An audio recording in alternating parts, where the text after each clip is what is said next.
A horse with no name. There was a horse with no name, and that was a problem because the universe requires labels to function properly. Without a name, the horse existed in a quantum state, both there and not there, galloping and standing still, starving and full. A scientist, Dr. Lucinda Klein, tried to name the horse Greg, but the moment she spoke the name, the horse vanished for 5 minutes.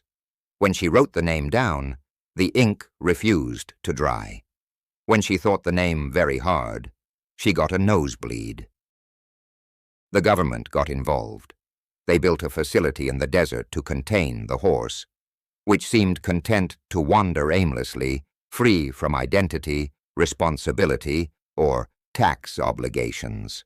The military designated it Anomaly 747, but this did nothing. They brought in linguists, theologians, poets. A marketing team suggested calling it Freedom Max, which led to a short-lived ad campaign and a lucrative but unrelated line of patriotic chewing gum. A famous philosopher was flown in, sedated, and woken up inside the enclosure. He took one look at the horse and said, "Ah." Then he died. Dr. Klein became obsessed. She stopped sleeping. She dreamed of the horse, but in the dreams, it had eyes like her father's, and its breath smelled like a childhood birthday cake. She started seeing other things that didn't have names, glimpses of objects in the periphery, familiar yet undefined. A shape behind a doorway, a shadow that stretched in the wrong direction. One day, a cowboy named Jimmy Two-Toes rode into the facility on a very normal horse named Steve. He looked at the nameless horse, nodded once, and whispered something.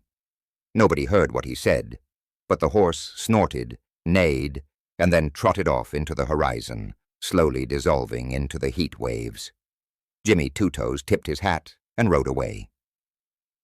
The scientists and generals stood in stunned silence. Dr. Klein later found an old, crumpled note in the horse's empty enclosure.